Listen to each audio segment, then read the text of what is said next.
When delusional people cannot get away with their scamming, because they expect to get away, but when it becomes obvious that they cannot get away with their scamming, when it's obvious that they cannot escape the consequences of their negativity, when this becomes obvious, most of them make the big turnaround away from any type of human sanity. Up until this point, they at least recognized that some bit of sanity was needed. But the moment they progress in their wickedness and they realize that there is no way out, there is no bailout for them, they will go into a suicide mode. But they will drain others to remain alive. And it goes like this. They don't want to exist with the shame that backfires onto them. It's only shame because they're clinging onto a view of themselves that doesn't add up. They don't want to let go of this view. They also don't want to let go of the investments they made against their targets. So, the only way out for them is suicide. But they don't want to physically die.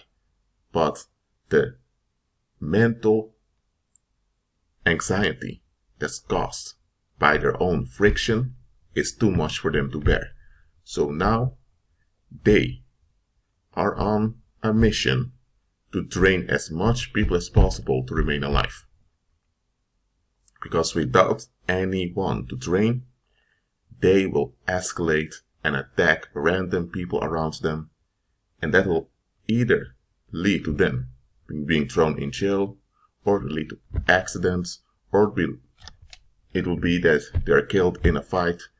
Anyway, they'll explode and escalate from this point on if they don't have anyone to drain their sympathy, I mean.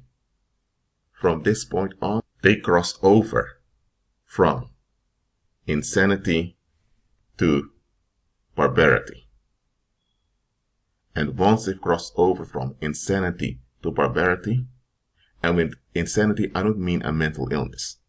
With insanity I mean their persistence in getting relief and to get a bill out, even though it's obvious that it cannot work out. When they cross from insanity to barbarity, anyone, anywhere that comes near them is in a danger to life. Why? Because from this point on, they need to have someone to drain. They need someone to transfer all their mental anxiety upon through victimization. They need such an individual. They now need to have people to constantly give them sympathy, to keep them mentally together. Because if they don't have this narcissistic supply, at this point, they will decompose mentally, and that will escalate onto the community. That is why worldly people in general, they will join some delusional creep in their delusion against the target.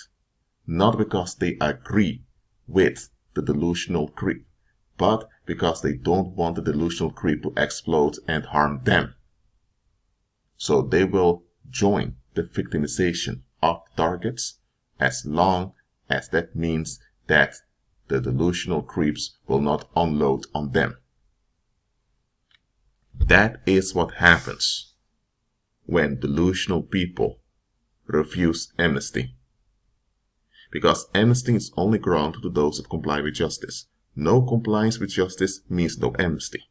So, because the delusional creep does not want to comply with justice, therefore they cannot receive amnesty.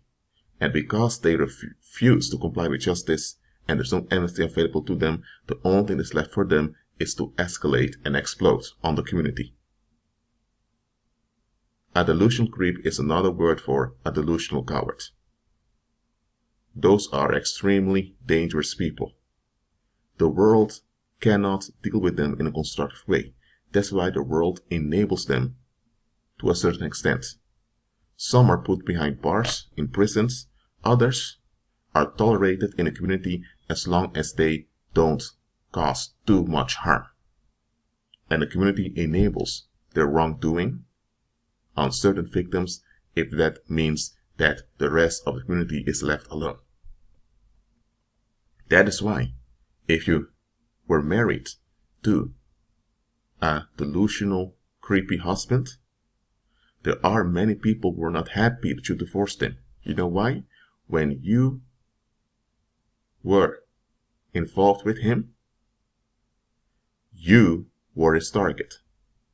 And because of that, everyone else was left alone. Nobody else experienced his anger issues, nor his violence. You did.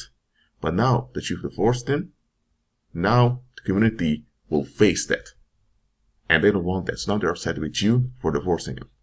Or if you have parents who are out of their mind, and you broke all ties with your parents because they've become dangerous unto you and you're choosing your own safety, what's going to happen now?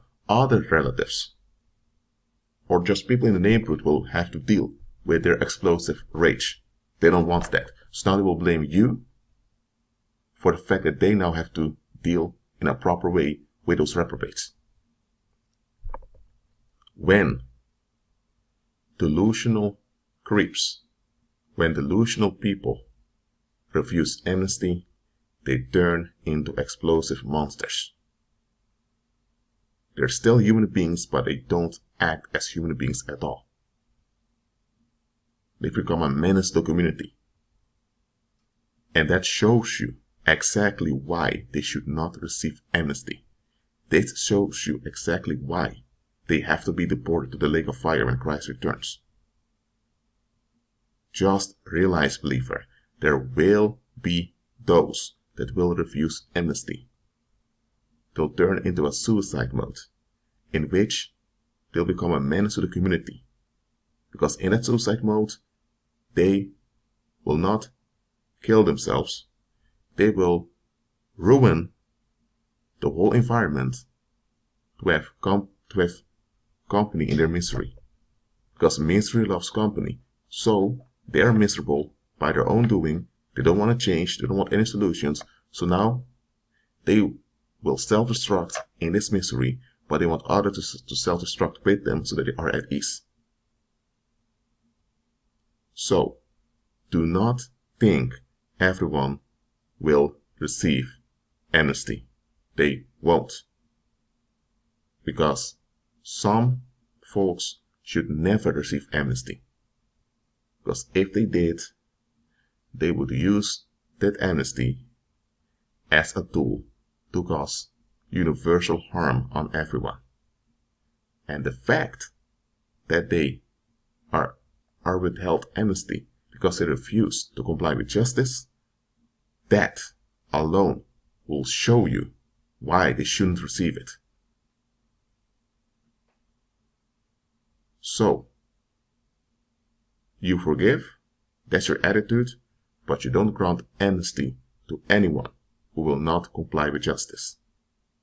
Because it's when you see their explosive rage, when they aren't built out from their dedication to evil, is then that you understand why God only gives amnesty to those that comply with justice.